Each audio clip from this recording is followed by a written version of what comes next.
Now, doesn't that look nice?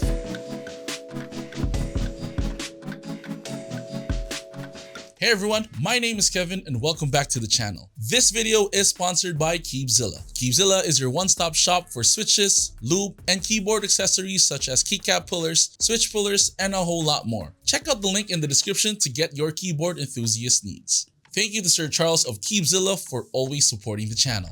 In today's video, I'm finally going to answer the question, does the RKH81 need modding?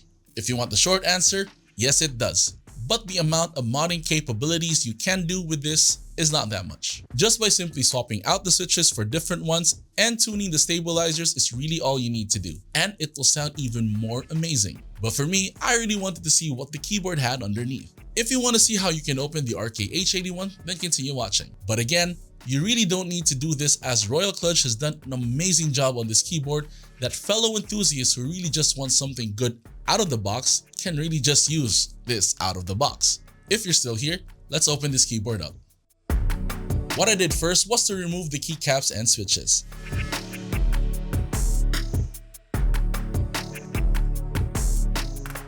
Once done, you need to find the 4 screws holding this keyboard together, and these are found under the rubber feet, so you need to remove these as well. I did so by using a heat gun to ensure that I can slowly remove it and still reuse it without any problems.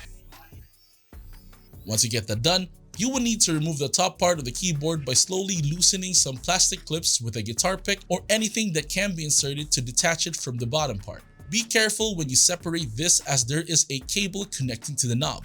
To replace the knob, use the same thing you used to remove the top part to slowly pry it off. In my testing, the GMMK Pro stock knob does fit, but is really not flush. But again, this may be an isolated case, as my GMMK Pro knob is painted and may have added a bit of thickness. Carefully lift the board up, as the PCB is attached to a USB-C daughter board / pass-through and the 3750 mAh battery. On the bottom part of the keyboard case, RK did provide us with a silicone dampener. To remove the RKH81 plate, you need to unscrew a couple of screws on the bottom part of the PCB that are found here.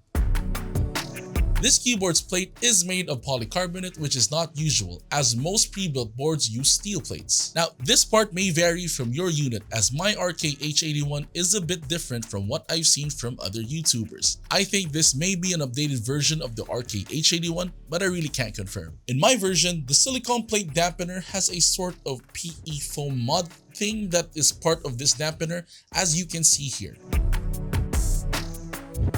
The gaskets as well are silicone sock type of gaskets that is far different from the porn gaskets I've seen. That's it for the teardown. It's time to mod. As I mentioned earlier, I didn't really do much to this keyboard. I imagined myself as an enthusiast who just got this keyboard and just wanted to do little to no mods. So I tuned the stabilizers.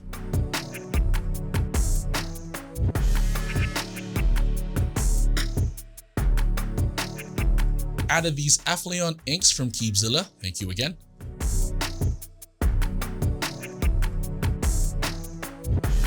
And I replaced the stock ABS keycaps with a more premium set of ABS keycaps. These are the CableMod Premium ABS Laser Keycap Set. I've been using this set on the board for a while now, and all I can say that these keycaps are indeed premium. They feel very nice to type on, and the lights that shine through are really nice. Check this out.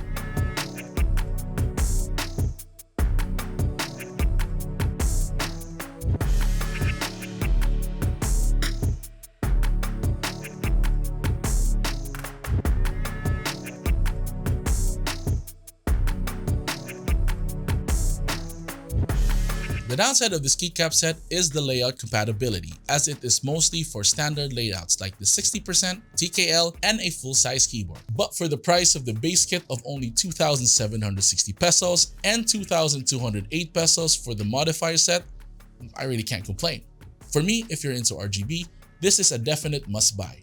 But if you're already past the RGB love phase of the hobby, then this really isn't something you'd be interested in. Thank you to CableMod for sending these out for me to check out. If you're interested in checking what sets they have in stock, check out the link below. So yeah, these are the only things I've done to this keyboard. I did not add tape mod, as I prefer not having it on this keyboard. With that being said, here's a sound test.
As I mentioned in my previous video, I will stand by what I said about this being a great starter board for enthusiasts who are new to the hobby or for enthusiasts who are still experimenting with different budget-centric keyboards. You really don't need to open up this keyboard, as the necessary mod, which is modding the stabs, can just be done easily as these are plate mounted. But if you want, you can really try and mod the hell out of these by maybe adding tape mod if you're into that, and for my unit, adding in porn gaskets to the top and bottom case to hopefully add more bounce.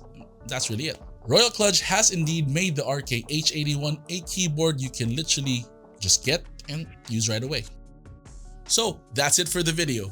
Part 1 of the RKH81 video, where I unbox it and look at all its features, is found right here. Or if you're interested in checking out a TKL keyboard, then check out the TechWare Veil 87 right over here. Thank you very much for watching. See you all later. Bye bye.